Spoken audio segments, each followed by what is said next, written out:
homeless, bound in jail. Had no money for to go to bail. Keep your eyes on the prize. Hold on. Well, my name is Betty Caldwell, and I'm a member of Freedom Missionary Baptist Church, and I want to share some experiences with you, with young people, because I'm sure you, in the time that you live in now, you wouldn't recognize the times as they were when I was growing up. During the Jim Crow era, when I was in elementary school, it was all black schools. Schools were not integrated. Black and white children did not go to school together. Black kids had their own schools. White kids had their own schools. Black kids had hand-me-down books. White kids had new books. Everything was segregated. From the schools to the restaurants, blacks were not allowed to go into restaurants as you do today and sit and buy and order food. We had those facilities that did serve.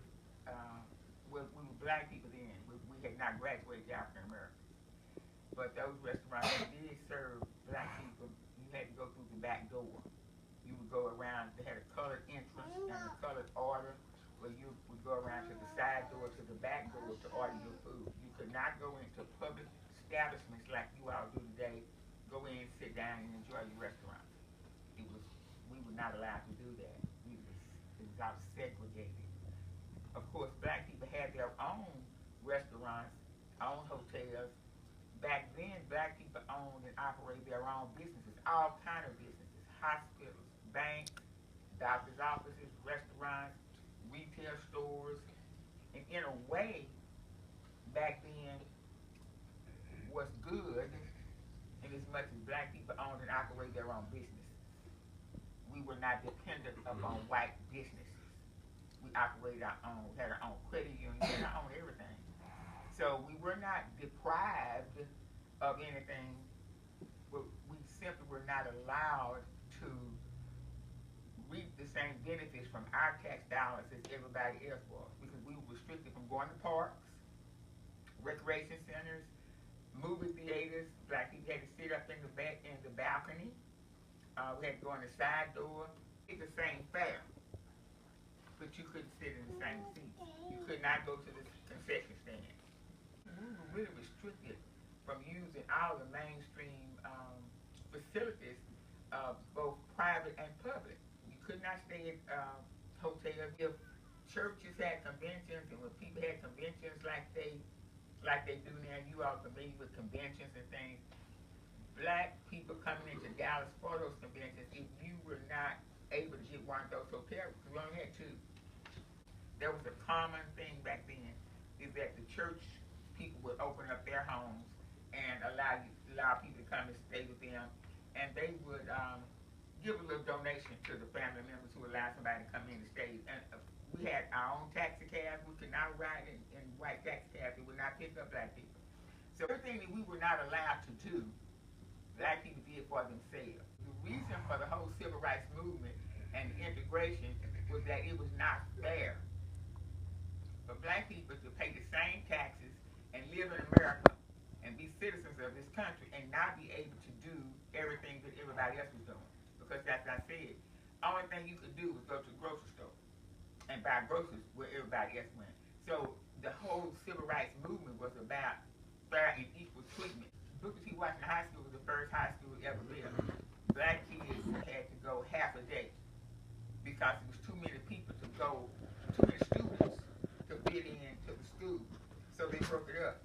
Half went from 8 to 12, the other went from 12 to 3. And after you get out of school at 12, you would go to work. You either go pick cotton or you would go to work. But black people all lived in North Dallas, near North Dallas, where you see Uptown and all that was owned by black people. That's where black people lived and ran their businesses. You had pockets of black people who lived down by 8th Street, 10th Street, over by Townview. The pocket of black people lived there. Some of those people still there. But for the most part, black people didn't live in the southern sector. White people lived in the south. Black people lived in the north. But as they started to migrate south, our areas started being gentrified. They started taking the North Dallas land, shoving the black people south so they could develop the North. So what you see now, where Northport Shopping Center is, and all that land was owned by black farmers. On the one hand, we were better off because we didn't have public housing, we didn't have welfare, we didn't have a lot of drug addiction. The Dallas County Juvenile Department was built for bad white kids, not black kids. There weren't no black kids in the juvenile, nowhere near a juvenile. Everybody was one. Somehow during the whole integration process, we sort of lost some of our identity. We started to believe that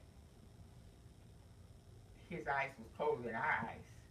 So we stopped patronizing our own businesses and we all ran over there. So consequently our businesses closed. The ones that couldn't fit in with the mainstream. 1954, a man named Mr. Tasby sued the Dallas Independent School District. Kids from Arlington Park had to ride a school bus to get to school because it was segregated. We passed white schools to get to the only black school.